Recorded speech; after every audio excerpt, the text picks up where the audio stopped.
to Lessons of the Woods by 10 Point Whitetails. We are changing things up a little bit. I'm your host, Kyle Weber, with my co-host, Dylan Porter. And today's topic is CWD in deer. And we also have a special guest that I'll introduce in a second. It only seems fitting that he is our first special guest on our podcast. Not only is he an expert in deer farming, been doing it over 30 plus years, he has been an advocate for deer hunting and deer farming during that time. He has personally dealt with CWD management in the DNR, more so now in the last couple of years when regulations have increased. With that, I'm happy to introduce our very first special guest, Steve Porter. Hey, good to be here, Kyle. Thanks for having me. Yeah, thank you. Thanks for coming on. I greatly appreciate it.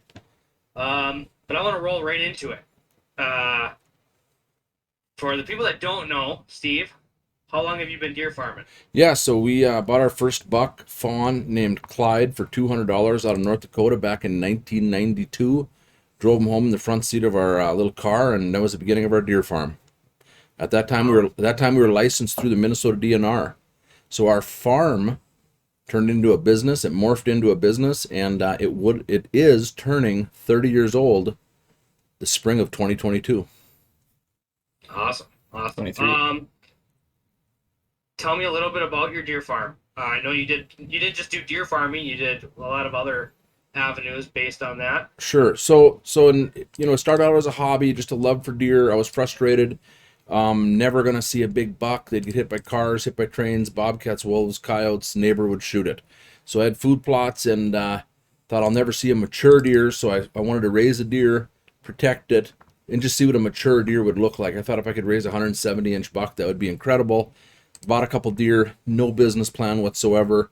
Number of years went by, and I found out that it was very, very rare and unique if you could bring a live mature buck to a sports show. So I started learning how to train bucks, learning how they thought, how they reacted, getting insights into their mentality, and we were able to bring up a live trophy buck, scored 186 inches, to our first sports show in 1996 in Eau Claire, Wisconsin.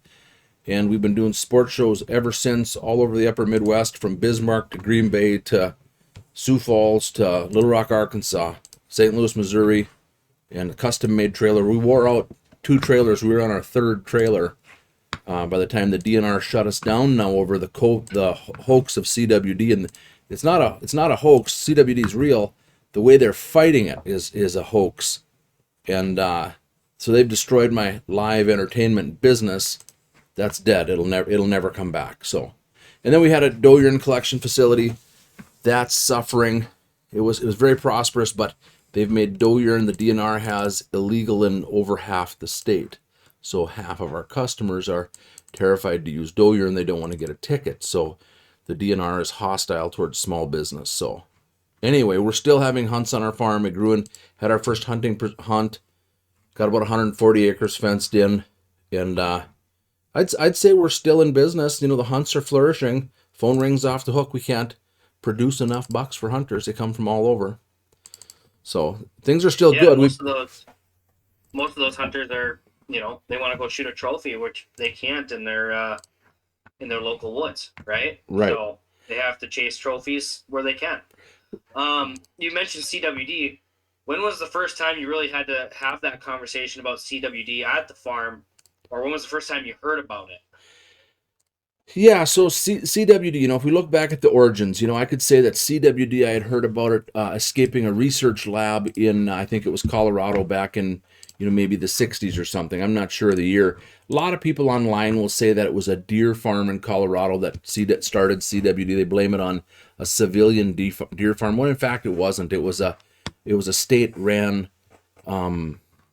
research facility.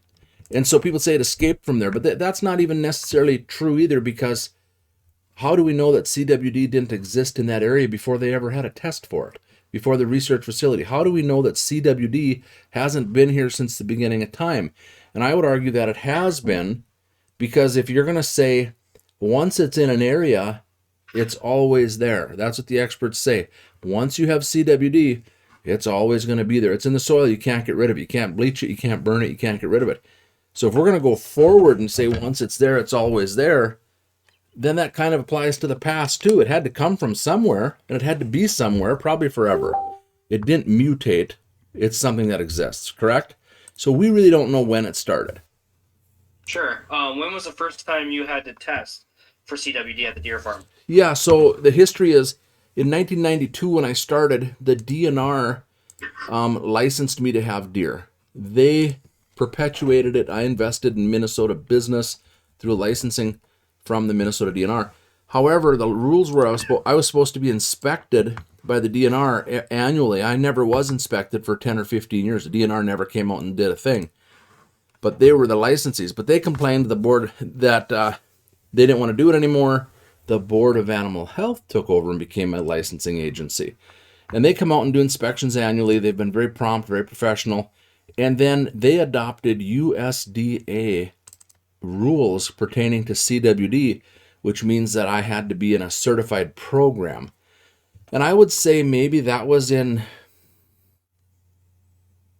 early 2000s somewhere, where I started testing deer. So that consists of cutting out their brainstem, cutting out their lymph nodes, everything that dies, butchers, whatever. If that animal, I send it in. And so the rule is under the USDA guidelines is, if let's say I had 100 animals or 50 animals, and I send in 5, 10, 15 brainstems a year on animals that I harvest or put down or butcher, and they all come back negative.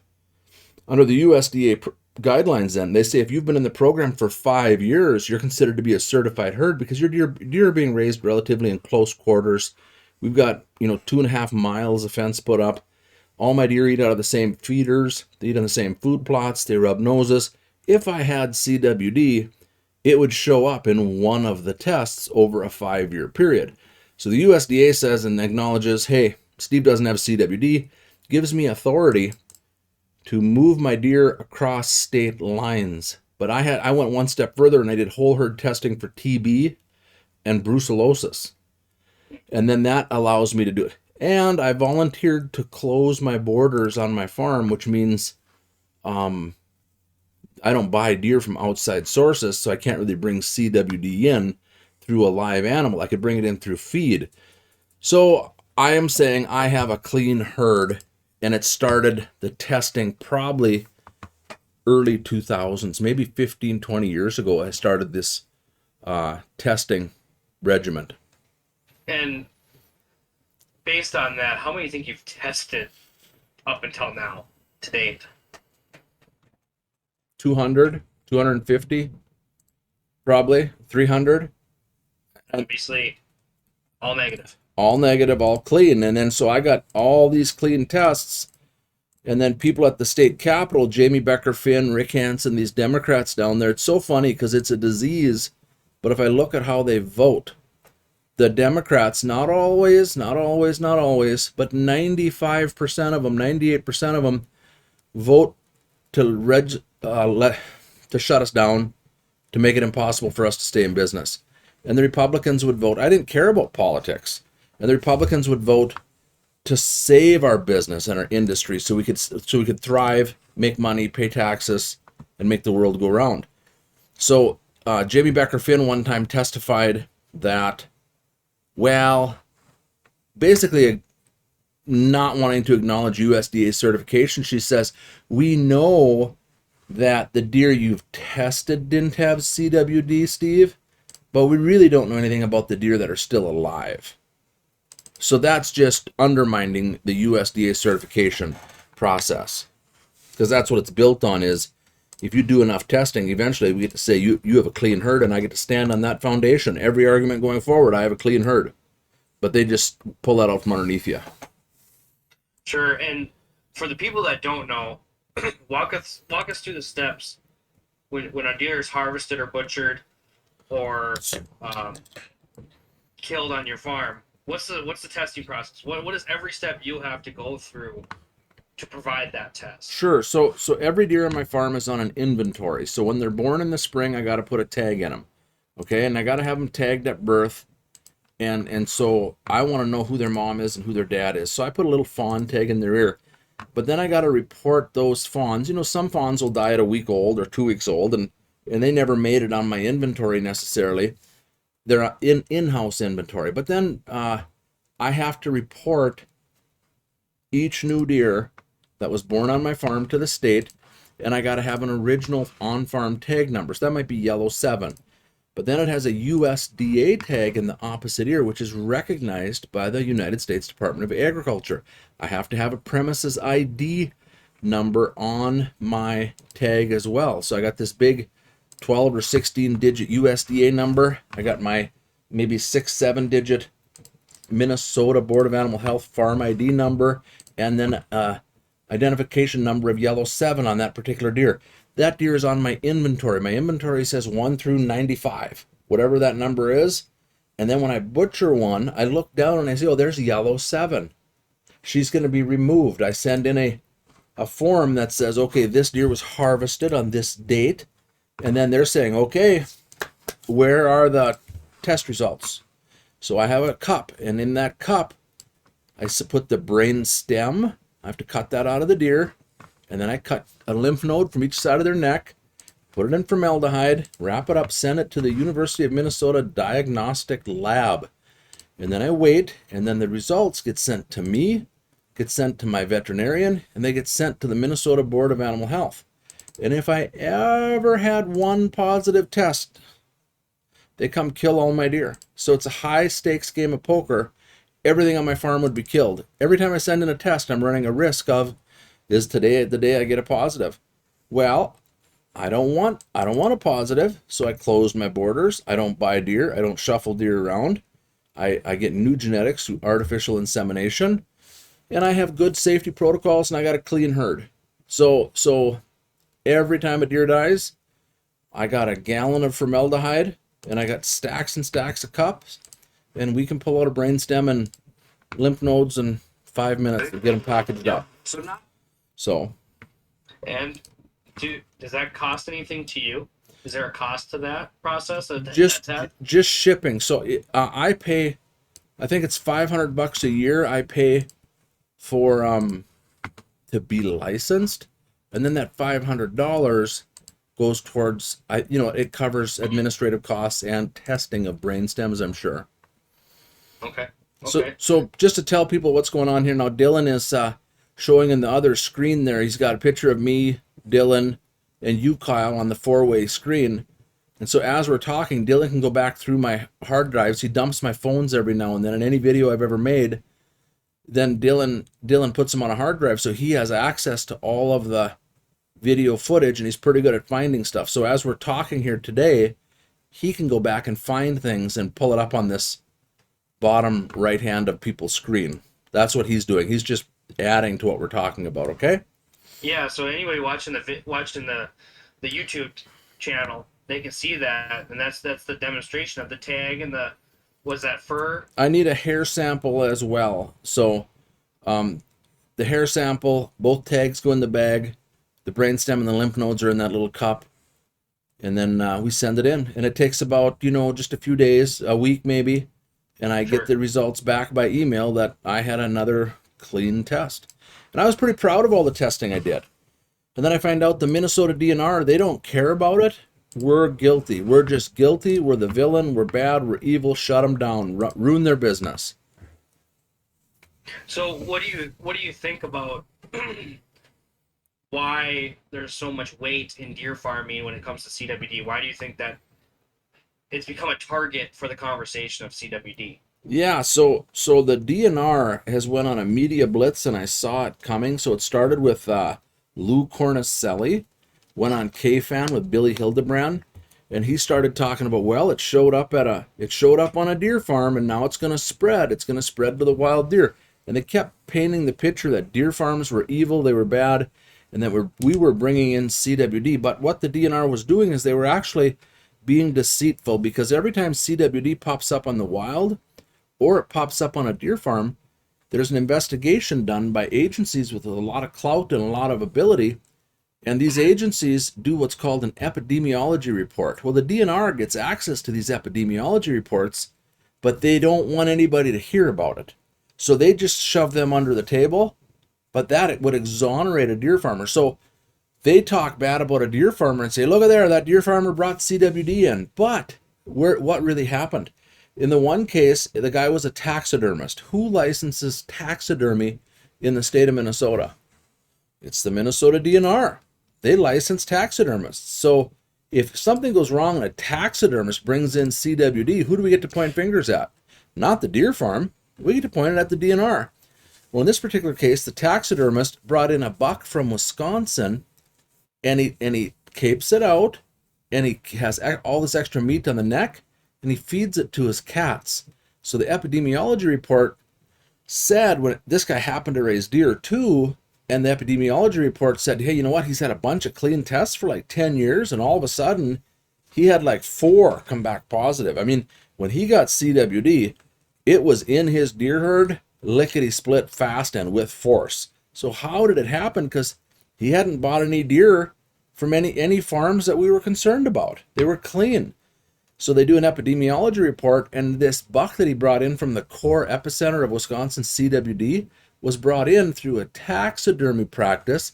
The DNR, they didn't send out a memo at that time to all the taxidermists saying stop importing head mounts from the bad areas. This guy feeds the meat to his cat. The cat then would go out into the deer pen and go poop, and they'd poop out all this meat. Well, cats like to bury what's going on, and in the fall of the year, guess what the cats do? They jump up in his feeders. And he didn't know it, but they were pooping in his feeders. And so the prions survive the intestinal tract of a carnivore, of a wolf, a coyote, an eagle, can stop on the side of a road, eat on a CWD-infected deer, and fly 100 miles and go poop. And that eagle then, that fertilizer that hits the ground, when grass grows, it has the prions. There's studies in carrots and all sorts of different vegetables that will carry the prions, and then the deer comes along and eats these prions, and the deer gets CWD. So this taxidermist, he inadvertently spread CWD to his captive deer, and they got it. But it was a taxidermy practice. Well, the DNR, they didn't go on KFAN and say, hey, we were sloppy with our taxidermy rules and regulations, and we allowed, through our mismanagement, CWD to come into Minnesota. They went on there and said, oh, look at this, a smoking gun. Deer farms are bad. We got to shut them all down. Well, what caused it? It wasn't the deer farm that caused it. It was a taxidermy practice. So every time CWD shows up on a farm, they want to blame and point fingers, but they don't want to talk about an epidemiology report. And when we leak them out, we don't get any press. We don't get any traction. The media is quick to side with the DNR. We get blamed. It can come in and hay. CWD's moved all over the country. There's been 3 cases recently. Climax, south of Bemidji, Grand Rapids. It's just a shotgun pattern being blasted across the state, and it's showing up in wild deer. And they love to say when they find it in a wild deer, what's the closest deer farm? We want to blame a deer farm. Well, there's no deer farm even close. It's showing up in a wild deer, and they have absolutely no idea how it got there. And that actually ties in really well with what we were talking about last time with that wolf moving around, because you had done a video on that earlier with that wolf's travel pattern, and he walked right through those areas. All 3 of them. He touched in all 3 of those areas. So that wolf, I'm not saying that wolf deposited CWD and caused those trigger points to go bang, we got CWD that quick. What I am telling you, that wolf, I had a trapper on my land for wolves years ago, and he made it look so interesting because we were trying to trap or snare wolves, and he said, you got to look for a wolf trail. And he was an old guy, and he'd swear a little bit and make me look so stupid. And I'd say, well, I've never seen a wolf trail in my life. He said, have you ever looked? I said, yes, I have. I've been in the woods quite a bit. I've never seen a wolf trail. He said, if you see one track, you have a wolf trail. One track. And I said, well, do you set on deer trails? He says, well, if you want to catch a deer, set a deer on a deer trail. If you want to catch a wolf, set it on a wolf trail. Anyway, he came out, he caught several wolves, he taught Brody how to do it, Austin, and his point was, if you find a wolf track, you go ahead and set a snare on his track, because he has a trail there. We can't see it. You don't walk in his footprints. You walk up to the side and you hang the snare and back out of there. He's coming through the woods fast, hunting, heads down. He's not looking right in front of him. He's looking ahead for movement, but he can smell. His mom took him there. He ran there as a pup. There's a trail there for him. So that wolf that went all the way across the state of Minnesota, guess what? He wasn't the first wolf to run that path. Generations of wolves have been on that path. They can smell it. They leave scent behind. It might have been 5 years earlier wolves were on that path, spreading CWD along the way. But that wolf that we had on the track and the map, he just showed us the path, right? Sure. And I find it interesting that my source from Ohio mentioned that this last year, they got CWD, and immediately they closed the counties down for baiting. And it's interesting to talk about that because they talk about they base out the county only based on our county lines, and like you're saying, a wolf, a crow, an eagle, coyote, bobcat, anything can spread, and they don't know county lines. They don't know that they've crossed county lines for contaminating CWD and whatnot. They're just traveling. Wolves travel. What was that one? A couple hundred.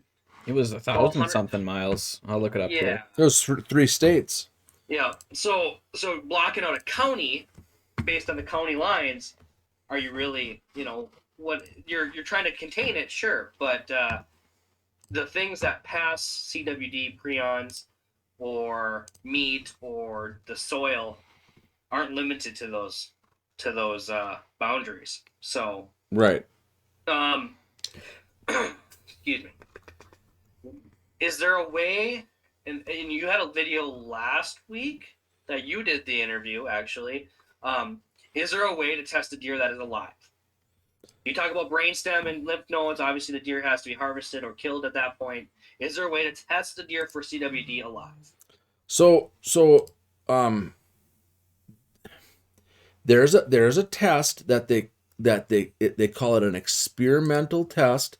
It's not official. And then our state agencies will get a hold of this test and they'll say, well, it's official, but it's not official. It's exploratory, experimental, and it hasn't met the protocol. So science, if you were going to study science, the first thing you'd learn about science is that science is repeatable and it's demonstratable. Does that make sense? So if you do a science experiment, you can repeat it and show people, and you can demonstrate the experiment. So this test that they have for CWD, a live test, or testing hay, or testing soil, they say they can find prions in the soil, or in hay, or in a live deer. It's got a long ways to go. Will they ever get it? I don't know. I don't know if they will or not. But you're looking for something so small. So, back in the day, I would test people in law enforcement for marijuana. They'd have a urine test kit. They'd go on passyourdrugtest.com and they'd pee in a cup and they'd add a chemical and it would trick the little infield tests. So then I would turn around and I would send their urine into a lab for the official analysis, and then they would come back and say there were so many nanograms of THC in 200 milliliters or per milliliter of urine. And we'd get an exact number. The field tests were flawed. So to answer your question, there isn't a certified infield live test at this time. So at this point, the only way to find if a deer is positive or negative is for that deer to be dead. So we can't test our wild herd. We can't test. You can't test your land. So the only way to do it is if the deer is harvested or killed, vehicle, predator, whatever. Right. So let me say this, okay? So if you had a bale of alfalfa, and that bale weighed 1,500 pounds, and I came up to you and I said, I've got a marijuana test kit here, and I'm going to test your 1,500 pound bale, and I plucked out a piece of that alfalfa that's the size of a field pea, and I put it in the test kit, and I said, well, this is not marijuana. This is, in fact, a bale of alfalfa. Now, does that satisfy that I tested the whole 1,500 pound bale? It really doesn't, does it? No. No, because it's a 1,500-pound bale, and I only sampled a pea-sized sample. What if there was 3 pounds of marijuana rolled up in the center of the bale? You see what I mean? So we're looking for something so small in a field test kit, and then you can get false positives, and maybe didn't test. So I mean, if I came and tested your soil, well, what good does that do? Because 3 feet over, it might be there, right? Yep. And I find it interesting because we have these CWD dumpsters in Wisconsin that the DNR actually get the counties and the townships to sponsor. So we use taxpayer money to pay the DNR to put these dumpsters out where carcass and the hide and heads and feet and guts and stuff can go in these dumpsters. And I've always asked the question, well, where do those dumpsters go? Where does that get all deposited? And I've talked to a few hunters and people that use it. They're like, well, they burn it. I'm like, do they? Has anybody seen the pile of deer hide and leftovers that these dumpsters had? Nobody's ever seen it. So it gets piled up. And in this case, if they do have CWD, didn't we just contaminate a big area that I assume isn't fenced in? So... But yes, all good points, Kyle. But the thing is that you got to realize is this is if you attach money to anything, then someone's gonna swear they can fix it if you give me enough money. Okay. Sure. Okay. So now there's millions of dollars applied to this, so we can fix it. But here's something that people don't know. Okay. And how does this tie into a sportsman who's at the front edge of this? So I talked to a guy today, and he's down by Rochester, and he said, back in the glory days, I'd go out opening morning, I'd pass on a 140, 50-inch buck. Wouldn't even shoot it. He said, my goal opening morning was to see 35 deer come by me. He said, now I go out, I see 2, and they're shooting everything. I don't hear any shots. I see a deer swim in the river into Wisconsin. Wisconsin's full of CWD. He said, this is a disease that has killed 100 to 200 deer in Minnesota. That's all it's killed. But it didn't kill them. The deer were killed by lead, and then they were found they were running healthily with a buck chasing them. They were breeding. They had fawns by their side. And then they were killed, and then, they were terminally ill. But nobody's really found one spinning in circles terminally ill. So we've killed tens of thousands of deer through increased bag limits, trying to stop a disease that really hasn't even having an impact at all. And so now we're going to call it a prion disease, okay? But if you Google and you go online, Canada says that it's a bacteria. And they're doing research to come up with a vaccine. There's a Dr. Bastian down south that says it's a bacteria. Minnesota DNR, they scoff at it, they laugh. It's not a bacteria, we know what we're doing. Well, then the whole country of Canada is wrong. They're just stupid. They're really foolish, backwards people up there, I guess. But Canada research and Dr. Bastian, I think what they're saying is it's a bacteria that they're picking up, and if it's a bacteria, then there'd be a vaccine. And if it's a bacteria, it's causing the misshape to take place in the prion in the brain.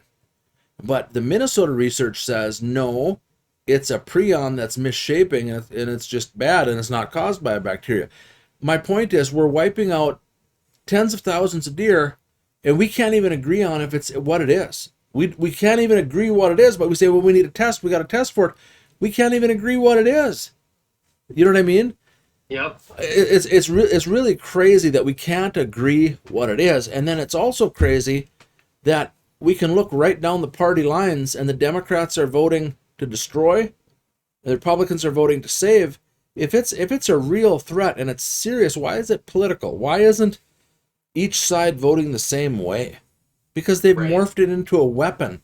It's a weapon. And Kyle, Dylan, what you guys got to realize is the Minnesota DNR has been politicized. They've been hijacked by liberals who have went to college, and they rejoice when Democrats win because they get their way and they get to go do what they want to do. They've been hijacked by a liberal mindset at the top, and they know best, and they're just going to keep on killing. They've openly said the goal of the Minnesota DNR, give us millions and millions of dollars, We'll fight CWD. We don't really know what it is, but we're going to slow the spread of CWD. Well, if you're a sportsman and you say, well, you're going to slow the spread, what does that look like? Well, we're going to kill all the deer so they can't get sick and spread it. And then if we don't find any more, I guess we succeeded, but there's no more deer.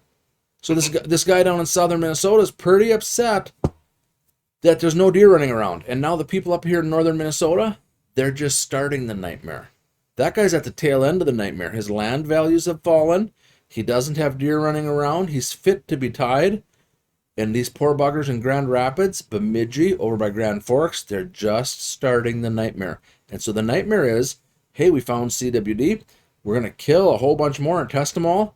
Oops, we found another one. Kill a whole bunch more. Test them. Find. Oh, we got to kill a whole bunch more. And where does it stop? It just doesn't stop. And meanwhile, when all this is happening, Wind Cave National Park out in South Dakota, Google it, they have a big fence and they turn elk loose. Okay? They're full of CWD. And they take the fence down and they run their elk out and repopulate the areas around the park with elk that are infected. So Canada thinks it's a bacteria. Minnesota doesn't know what it is. In Wind Cave National Park, they say, we don't even care. We're a federal park. We're going to turn our animals loose with CWD, with helicopters, four-wheelers, and ATVs, and chase them across the landscape. Nobody's on the same page. Minnesota, we're killing everything. South Dakota, they're turning them loose to repopulate the land. There's not one example of an area being so devastated, there's no animals left to hunt. I like the argument of 0 deer have been killed by CWD. Mm-hmm. I like that. It's always lead, a predator, car, winter kill, for example, and then they test them and they're CWD positive. But that CWD isn't actually what killed them. It is a brain deteriorating disease, from what I've read. Correct me if I'm wrong. Sure. But it's never gotten there. We have EHD, we have blue tongue. Those are factual things too, but that's a different category. But we don't actually have a deer dying on the side of the road or in the woods with CWD. Nobody actually knows what CWD looks like. So we're chasing a ghost, and in Wisconsin and Minnesota, we're just going to shoot everything until there's nothing left, and then what are we going to rely on? So, but to that argument of what CWD is, what about breeding for CWD resistant deer? Right. So I just ordered my test kits today so that we can do genetic testing, and I'm not an expert on it, but I'm going to tell you the little bit that I know about it, okay? And anybody could say, Steve, you got something wrong there, and I'll say, okay, but I'm going to get the basis of it right, okay? And so there's numerous farms and research facilities in the U.S. that are working on their own dime, it seems. Minnesota doesn't really want to partner up with deer farms. We're the villain. I've asked for meetings with the DNR. I can't even have a meeting. I've called, I've emailed, I want to sit down. We're not talking to you. We know what's best. So the other deer farms have done some research, and Greg Fleece out in Wisconsin had a preserve with a 60% prevalence rate. That means that 60% of the deer every fall that came out of there had CWD. They let him continue to run his hunting preserve because these areas are so infected. What does it matter? It doesn't matter. Why shut him down? Because it's in the wild everywhere too. So he's shooting these deer. People are coming and paying, and they're harvesting deer. And then he tests the brain stems, and lo and behold, 60% of them have CWD.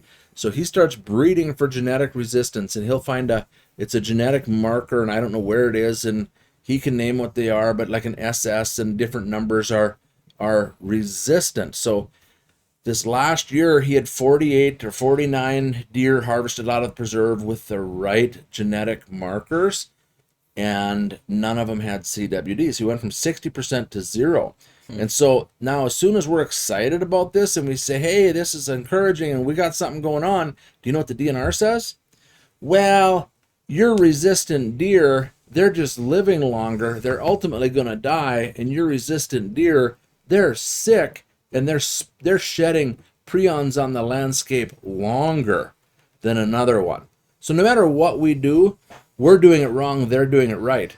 But If a deer doesn't test positive for CWD, when was he shedding prions? If he shoots them and they're negative, they weren't shedding prions. So the argument's just foolishness. So we've commented, well, how does this help a regular sportsman? Could a deer like this be released on the landscape to repopulate? Well, it is possible, but the Minnesota DNR, they hate deer farms so bad, they'd have to have all the deer in Minnesota would have to be dead, and then all the hunters turned away and took up golf, and then when they're sitting there starving to death, and maybe they had a couple broken legs, and everything they've done is in ruins, only then would they turn to us and say, hey, what can we do for help? Because they don't want our help in any way, shape, or form. That's my strong opinion. And do you think if we just tested every wild deer in Minnesota and Wisconsin, do you think the percentage of deer, and I want to compare, if we tested 100% of the deer, because you test 100% on your deer farm, 100% of the deer harvested wild in Minnesota and Wisconsin, do you think we'd be scared of the percentage of that that came back positive? Yeah, so the word extrapolation. So in Wisconsin, I won't remember the numbers, but let's say they tested 10,000 deer in a 10-year period, okay? And then they said, okay, out of these 10,000 deer that we harvested, there were 500 positive, whatever that number was, okay? Well, then if you extrapolate the 20-year period that this was going on towards the total number of deer harvested, and we keep that same percentage of prevalence, Wisconsin's had well over 100,000 deer with CWD. Does that make sense? If we extrapolate the math forward on the total number harvested, so yeah, on a year's basis, there's 300,000 deer that get shot in Wisconsin, and there's areas where it's 60% prevalent, right? So that's a big number. That's a big number. So CWD positive. Right. So the point is, what would it look like for a sportsman? How could genetic research help a sportsman in their area, right? Because they're mad. They're losing their deer. Their deer are all being killed. How could this possibly help? So if we were to test wild deer, could we do that? The majority of wild deer, I was understood, they believe are, I think it's called an HH marker in the genetics, okay? So they're highly susceptible is what I've learned. We don't want those markers. I think that's what it was. Can we test wild deer? Well, yeah, you have to test them, and then you got to wait for the genetic sequencing to come back, and then you need to identify which deer you tested, and then you could turn that deer back loose again. That's pretty convoluted, right? What would you do? Fence in 10 acres, keep the deer in 10 acres of brush, go in there and tag them all, pull the tissue samples, and get rid of the ones that are wrong and turn the right ones loose and leave a tag and make that hunter tell the hunters don't shoot anything with a tag running around. It's possible. Yeah, it is possible, but the disease would really have to do something. And it's going to be good for the deer farm industry because we'll quit having positives. But we might all be dead by then. You know what I mean? They might have wiped us out legislatively, but we will stop having positives with this research going forward, and then it will only be showing up in wild deer. But the hysteria has to stop, the fear-mongering. So if you've got Canada saying it's a bacteria, you got Minnesota saying it's clearly not a bacteria, Minnesota saying shoot everything in an area, and you got South Dakota saying, hey, this is a federal park, just cut the fence and chase all the animals out. We'll repopulate the land. Why do we have three such drastic, different approaches to CWD? Yeah, I think the deadliest thing for deer isn't CWD. I think it's the DNR management of the tags and the herd. In the mindset of being fearful of CWD. Right. I think the DNR are responsible for more deer deaths or harvesting than CWD itself. Right.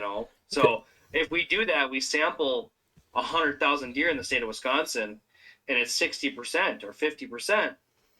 All of a sudden, I'm pulling up some numbers here, and I'm pulling up some numbers here, and it's actually crazy how few deer are being tested in Wisconsin for how prevalent the disease is in Wisconsin. Show us on the screen there. It's going to be too small on the screen, so I'm going to read it out here, but I got a couple of websites. Just Googled Wisconsin deer harvest numbers and CWD results 2022 in Wisconsin. So in Wisconsin in 2022, there was 330,000 deer harvested. 330,000 deer were harvested in all counties, all seasons to date as of January 3rd. Okay? All seasons, all counties, 330,000 deer harvested.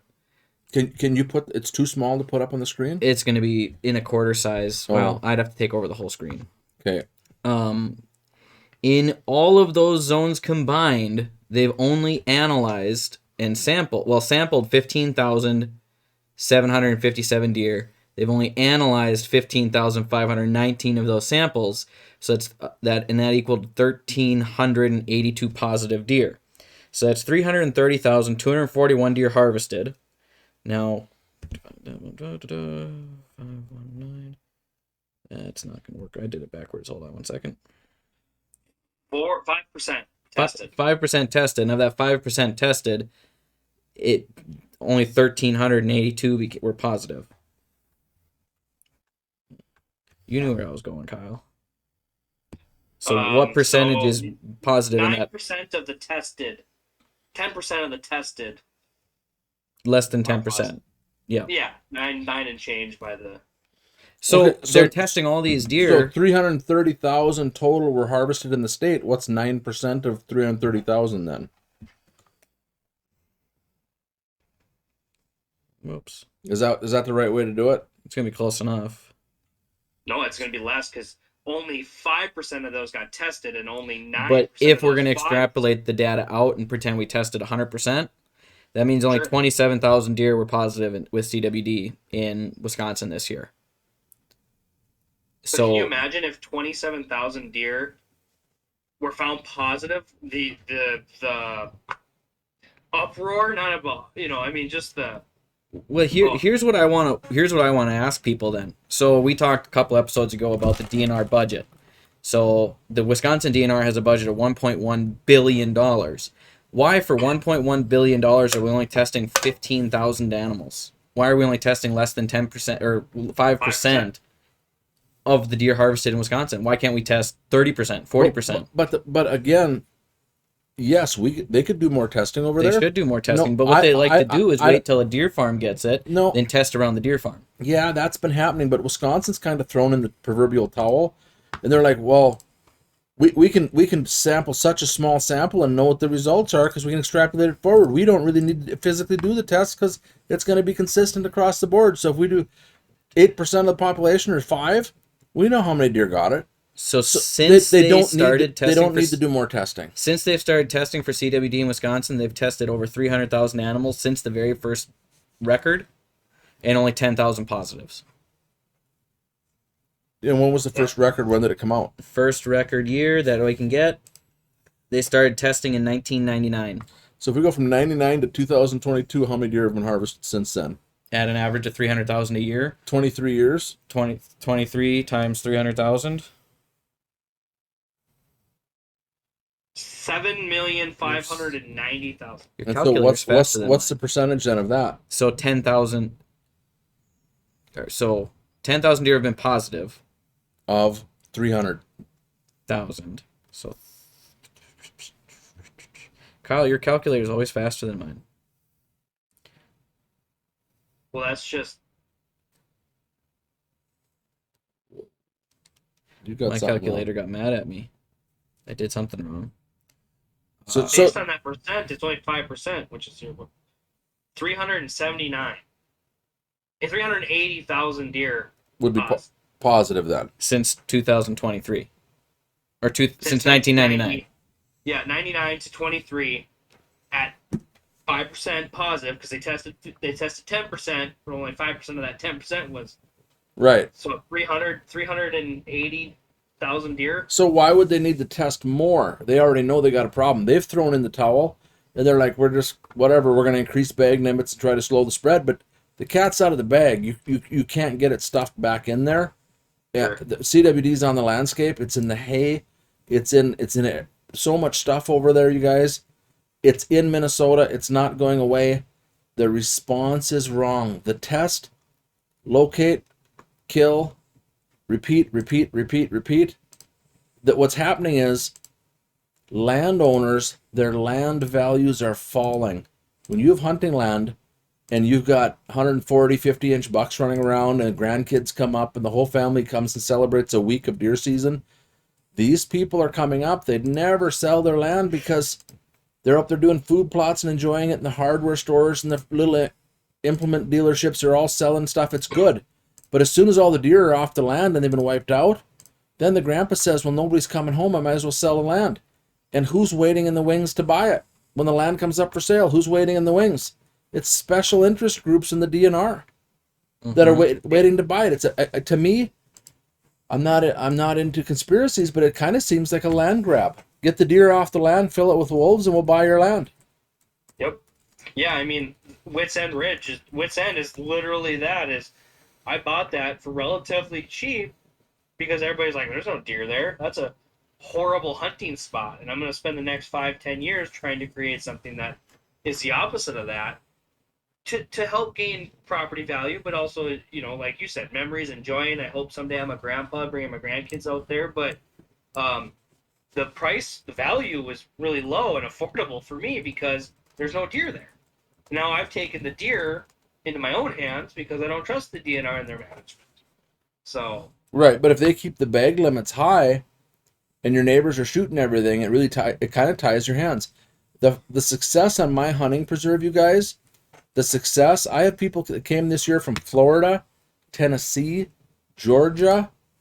I got people coming from all over the country to come hunt on my hunting preserve. And my success on my hunting preserve is a direct result of states failing their management plan on whitetail deer. They fail, and then people get turned to other options, which is hunting preserves. So if they don't choke out the hunting, the deer farms and the ranches, they don't shut down that industry first, it'll be what's left. And you know, if they wipe out the wild deer herd and that's all that's left, that's all there's going to be. Obviously, that's not their plan or what they want to do, but that's where it's trending at this point.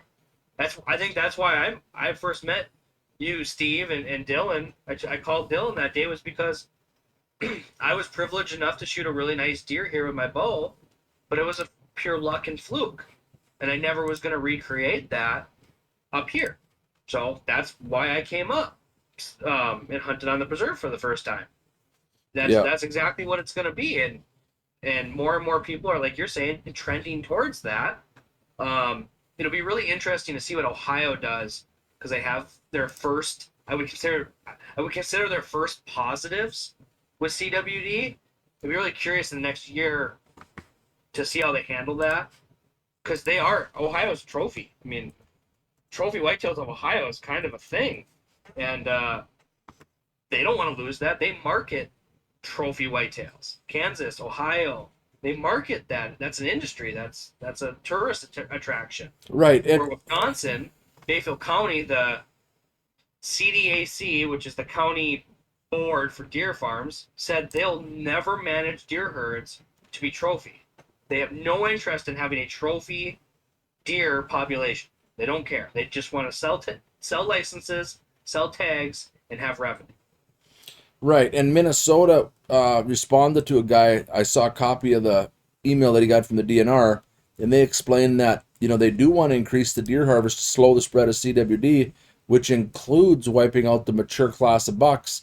An 18-month-old buck can breed just as good as a 4-year-old buck to keep the herd reproducing, but it's the older bucks that travel and put on miles, so the seasons are being formulated to put stress on these bigger bucks to have them be harvested, because an older buck is more likely to get CWD than a younger buck.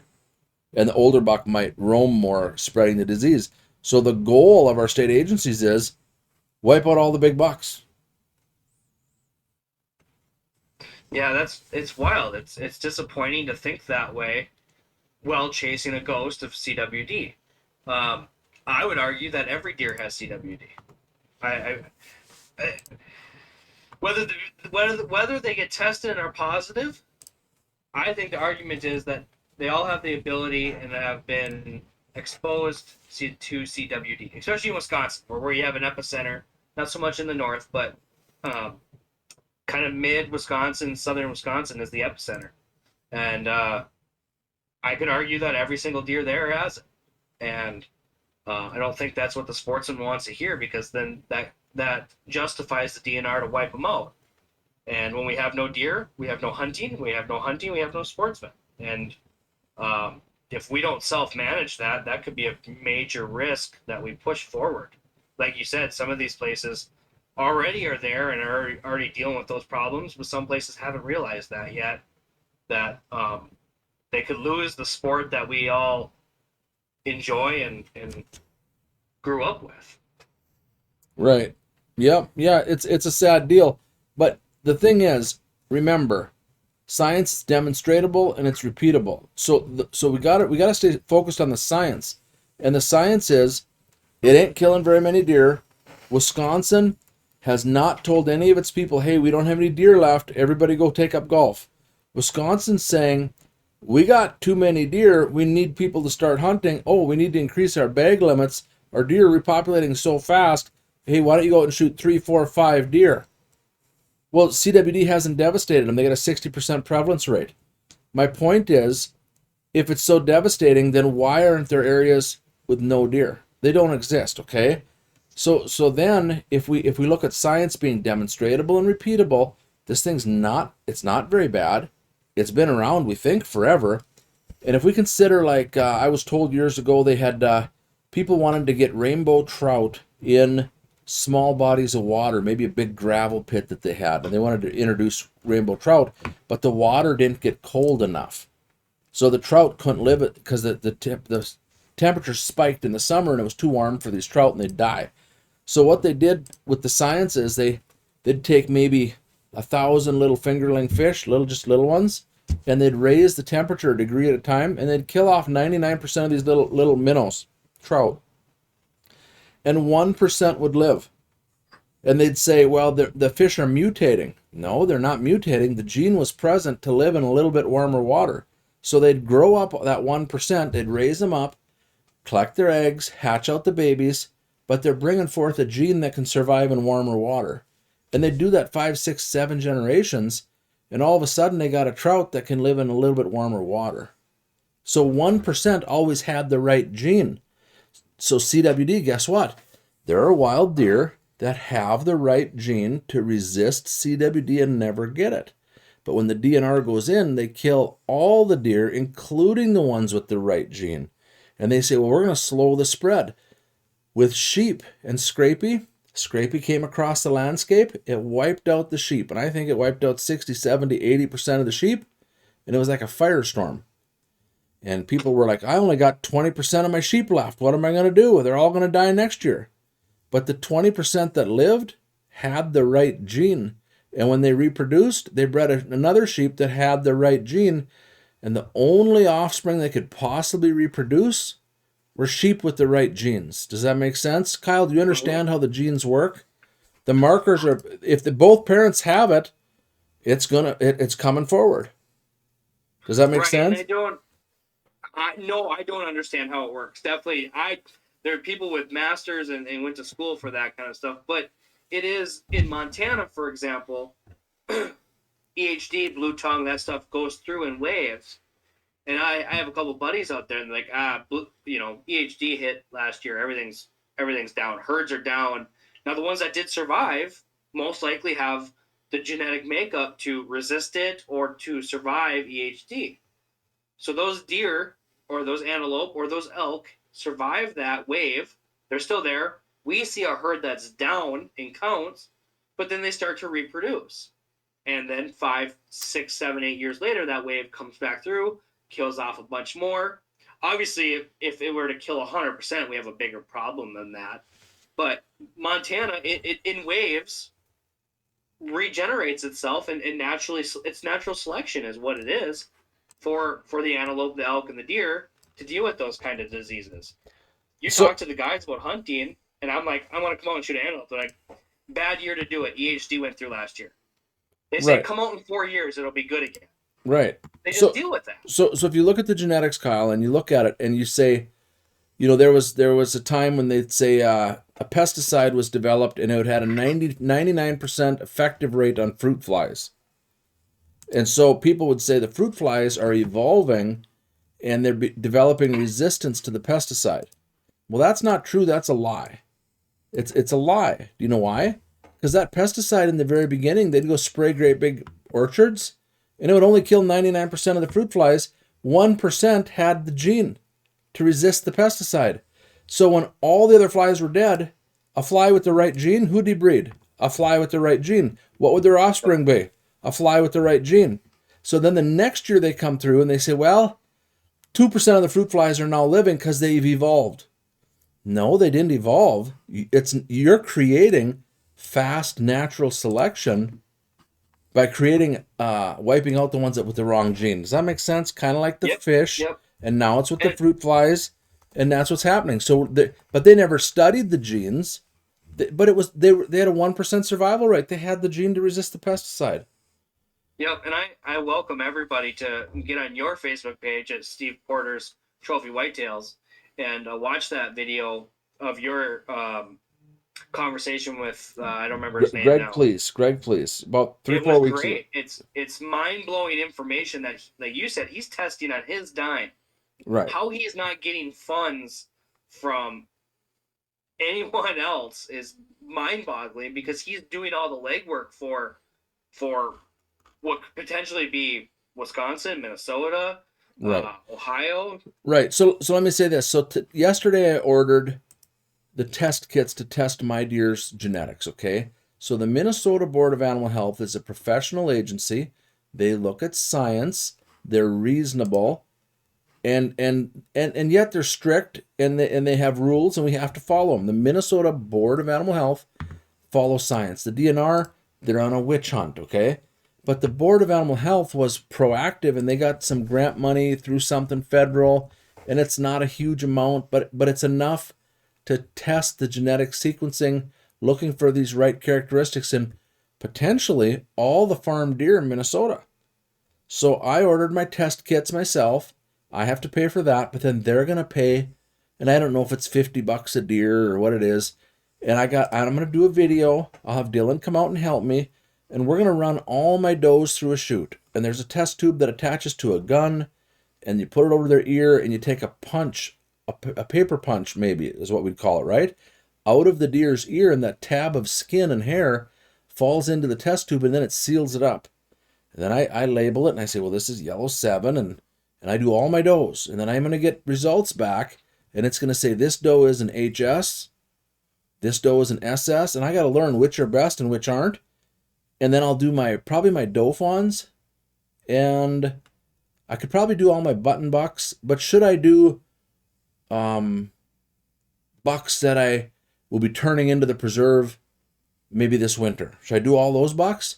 I don't really need to, because they're all going to be harvested. I don't really care what they are right now. If they're harvested in September, they're not part of your breeding program. They're not part of our breeding program. But then, so even if they do have the good genetics or the good genomes, they won't be passing it on. So you want, like you're saying, the does and the doe fawns. Right. So if let's say SS is the best markers I can have, then I want all my does to be SSs, and I want my buck to be an SS.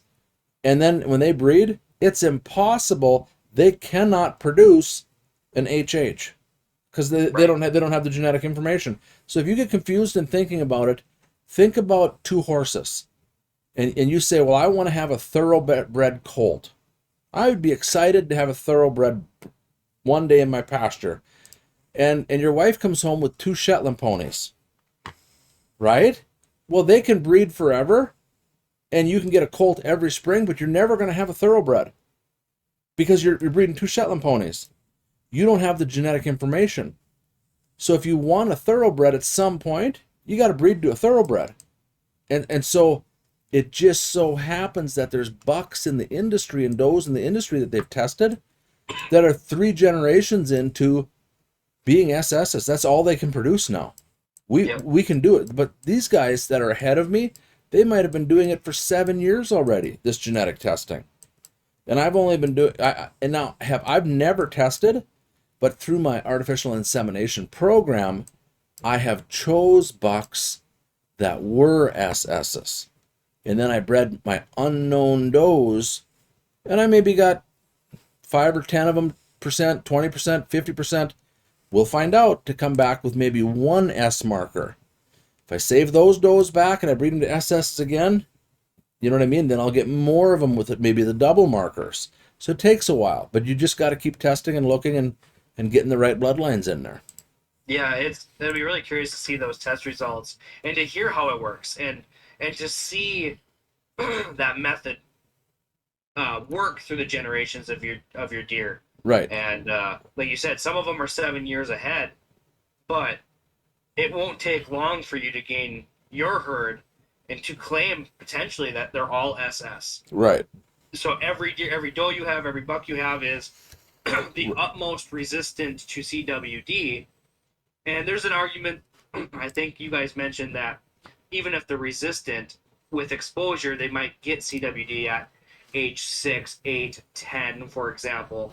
But we know deer don't make it to that. I mean, especially on the preserve when you know their age. Right. But there's argument even out in the wild for us. Dylan, what's the average deer age for us of a harvested buck? 2? Yeah. Yeah, in Minnesota and Wisconsin, I would say that's probably the average. Is a 3? Right. There's not very many deer living very long, and even on my farm, a lot of our bucks are being harvested at 2. So, and what you said is true, but it might not be true. We don't know. It's unexplored territory. I think in sheep, they bred sheep and got rid of scrapie, totally, because in the beginning these things were created with diversity and genetic resistance, and when it's needed, it comes forward. It's good. Well, I definitely think that there is, when it comes to CWD at least, there is hope, and I think there is light at the horizon for not just the deer farm. I'm talking the wild. Everybody's hunting. We can get rid of this witch hunt. We can get rid of these over management and tagging of these, or licenses and tag sales, and get back to hunting how we should be, not looking for CWD or worried about CWD. I guess I'm going to try to tail into the wrap up, but Dylan, do you have anything that I've made you kind of quiet today. You got That's anything? Okay. I was just looking through, we talked about how deer farms are usually expected to be the culprit, and they don't really test in an area until they find it CWD in a game farm. But Montana, which doesn't allow deer farms, they've had 991 positive CWD samples since 2017, and some of them are in the very center of the state, in a state that does not allow deer farms. So people explain that one. Why does Montana have CWD if they don't have game farms? I think Tennessee's the same way. They don't have deer farms and they got CWD. Yeah. And isn't there countries overseas too that have CWD and no deer farms? And Right. you talk about Ohio, who when we talked about our baiting podcast, they let you bait any amount you want, any way you want. You can hunt over that bait. It's not just feeding. You can put 5 gallons out. You can put 30 gallons out. It can be on the ground. It can be in a feeder. It's a free-for-all. And they're just now getting to the point where they're like, hey, we got a CW case. They've had a total of 11 so far. In where? Ohio. So it'd be really interesting to see how they manage it and see imagine if they shut it down. Imagine if they handle it without changing their regulations and overhunting and overselling licenses. Imagine if they contain that and make Wisconsin and Minnesota look like, clowns. But yeah, good points. But let me ask you a question, Kyle. If you could describe the size of a prion to me. I couldn't even have a chance at it, but and that comes with reading articles, watching videos, doing a good amount of due diligence to try to figure out what a prion is. Okay. I couldn't tell you. Okay, so here's a question. They say once it's in the soil, it's always in the soil, and then once it comes out of an animal's stomach as fertilizer, it fertilizes the grass, and then the grass and vegetation uptake whatever it is and put it in the vegetation. The deer eats the vegetation and gets sick. So whatever it is, it's moving through the plant, becoming readily available to being eaten. So my question is, do you think that a prion could be bigger or smaller than a golf ball? Smaller. Okay, bigger or smaller than a robin's egg? Smaller. Bigger or smaller than a grain of sand? Smaller. Okay, so it's infinitely small. So here's my question.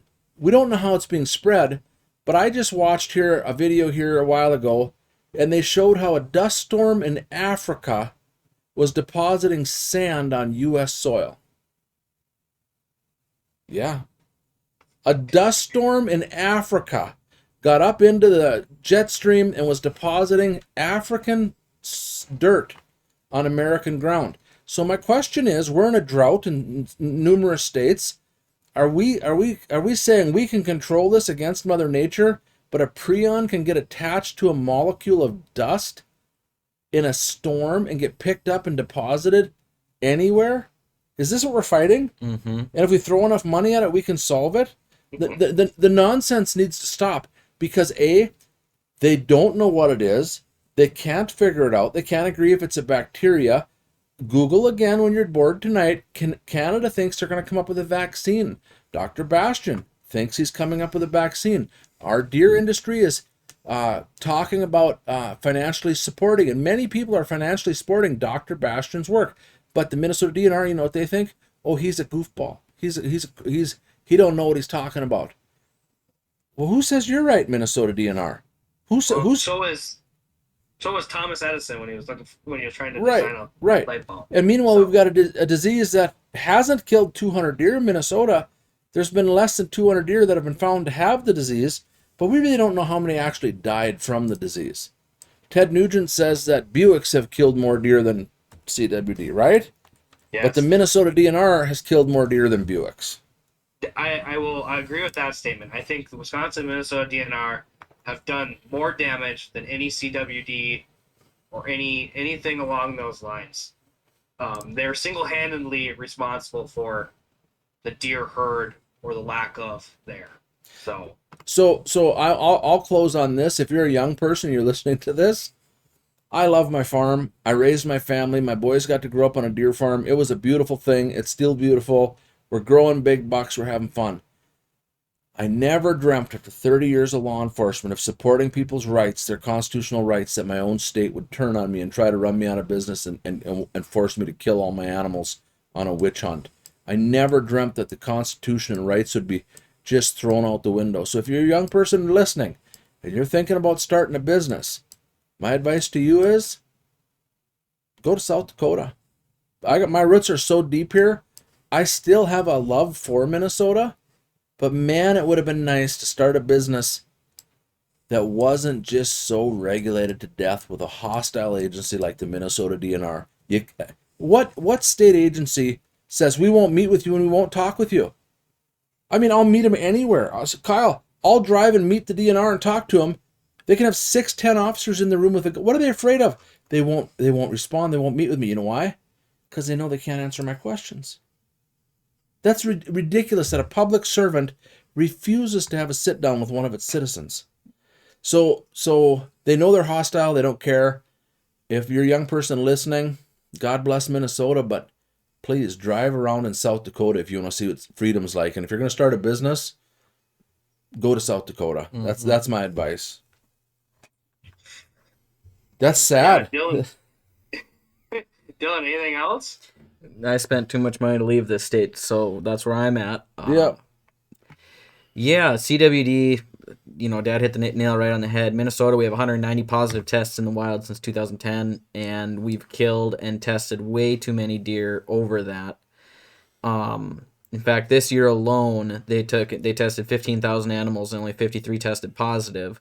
And the management, the surveillance zone, where are we saying? The agency called 413 animals in one zone for 18 to test positive and 54 in another zone for 1 to test positive. So that means the DNR have killed 475 deer roughly for very, very few positives. And it's just senseless. It's senseless killing of whitetail deer, because when you pull the trigger on a whitetail deer, you don't know if it has the resistant gene or not. And the DNR, like we said, love to point at scrapies. Say, scrapies killed all these deer, sheep. Scrapies killed all these sheep. But we know that they bred it out. So they pick and choose their science for what makes them the happiest. And that's not good management practices. So once again, we're calling out the Minnesota and Wisconsin DNR in a podcast. Do you think that's going to be our trend for the next year until the DNR get mad at us and start targeting us? The argument is, if anybody's listening, that to educate yourself with CWD, listen to podcasts, listen to the videos that Steve has on his Facebook page, articles, get on news articles in Canada, talk about a bacterial infection, not a prion, educate yourself so that you can ask these questions, because the pressure has to be on the DNR and the organizations that push this and the media that push this. The questions have to be asked. That's the only way we can kind of push back to protect our way of hunting, and our being a sportsman and being out in the woods and enjoying the deer and harvesting the deer. If we have it their way, we're going to lose all of that. So, yeah, Dylan, Steve, if you got anything else, otherwise, Dylan, why don't you close us out? You got the pitch. Yeah, sure. So we're going to come back. I think we're going to try to record another podcast with Dad right now. We're not sure what we're going to talk about because we really exhausted CWD. If you're stuck through with the whole thing, that is an hour and 11 minutes of a podcast there. So thank you for that. We're going to see what else we can come up with. But Lessons of the Wood comes out every Friday at 7 p.m. This episode will come out on Friday at 7 p.m. Next week will be Friday at 7 p.m. You can find us on YouTube, Facebook. We have a website now. Look up 10pointwhitetails.com, and that is 10pointwhitetails.com. If you happen to be in central Minnesota, keep an ear out for our radio ads. We have radio ads in the Perham and Detroit Lakes area.